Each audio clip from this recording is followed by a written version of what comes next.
آج 4 فروری ہے اور 4 فروری کو پوری دنیا میں سرطان یعنی کینسر کا عالمی دن منایا جاتا ہے۔ عالمی ادارہ صحت کے مطابق پاکستان میں تیزی سے پھیلنے والے کینسر میں چھاتی کا کینسر یعنی بریسٹ کینسر، منہ کا کینسر، پھیپھڑوں کا کینسر اور اس کے علاوہ خون کا کینسر یعنی بلڈ کینسر شامل ہیں۔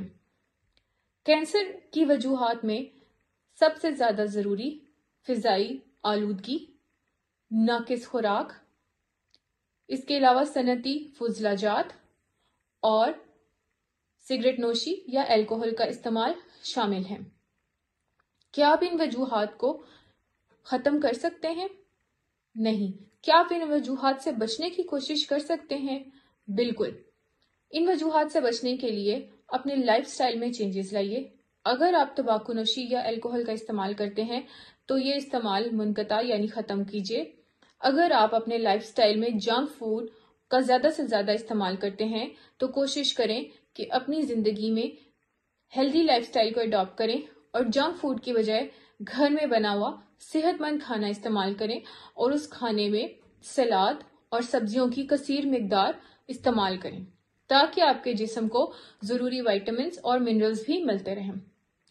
فضائی آلودگی سے بچنا بہت مشکل ہے، لیکن باہر جاتے ہوئے کوشش کریں کہ آپ ماسک کا استعمال کریں۔ اگر آپ گاڑی بھی چلا رہے ہیں یا گاڑی میں بیٹھے ہوئے ہیں تو کوشش کریں کہ ماسک لگا کے رکھیں، کیونکہ جیسے ہی آپ گاڑی سے نکلتے ہیں یا گاڑی کا شیشہ نیچے کرتے ہیں تو فضائی آلودگی آپ کو متاثر کرتی ہے۔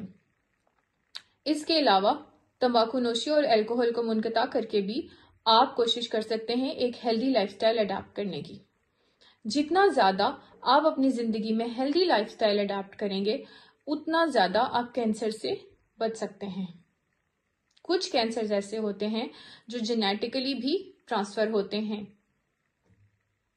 کینسر کی فوری علامات میں کچھ علامات اس طرح سے ہیں، جیسے رات کو بہت زیادہ پسینہ آنا یا بخار ہونا، جسم میں مختلف جگہوں سے خون کا بہنا جیسے ناک سے یا منہ سے یا پخانے والی جگہ سے۔ اس کے علاوہ بہت زیادہ کمزوری یا نقاہت محسوس ہونا بھی کینسر کی علامات میں شامل ہے۔ وزن میں خاطر خواہ کمی کینسر کی وجوہات اور علامات میں سے ایک ہے۔ جب بھی آپ کو جسم میں کہیں بھی غیر معمولی سوجن یا گلٹی نظر آئے، وہ بھی کینسر کی علامات کو ظاہر کرتی ہیں۔ کوشش کریں کہ اپنے قریبی ترین ڈاکٹر سے رجوع کریں اور اپنے ڈاکٹر کی مشورے کے مطابق اپنے ٹیسٹ کروائیں۔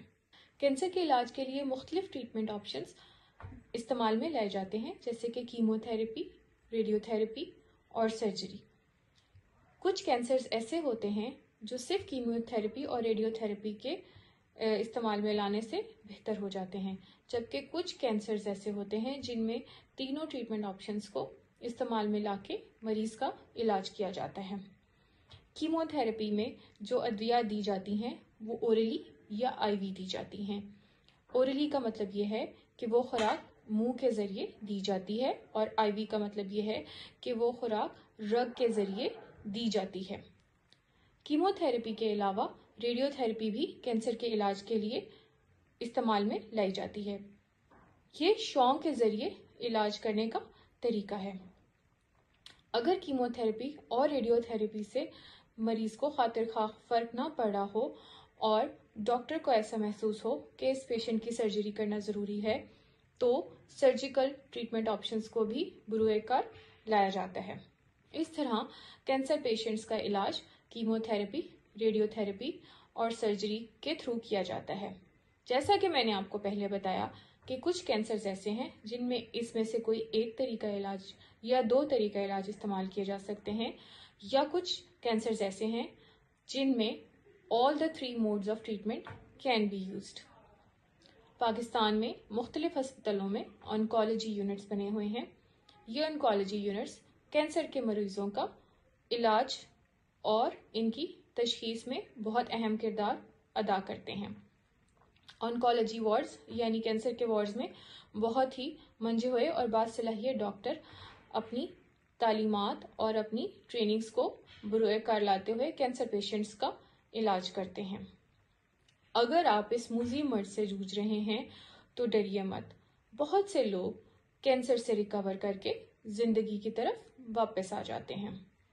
کینسر کی مختلف سٹیجز ہوتی ہیں اور مختلف کینسرز مختلف سٹیجز پہ ڈائگنوز ہوتے ہیں. تو آپ جس سٹیج پہ ہیں اگر وہ سٹیج قابل علاج ہے تو اپنے ڈاکٹر سے فوراً مشورے کے بعد علاج شروع کریں.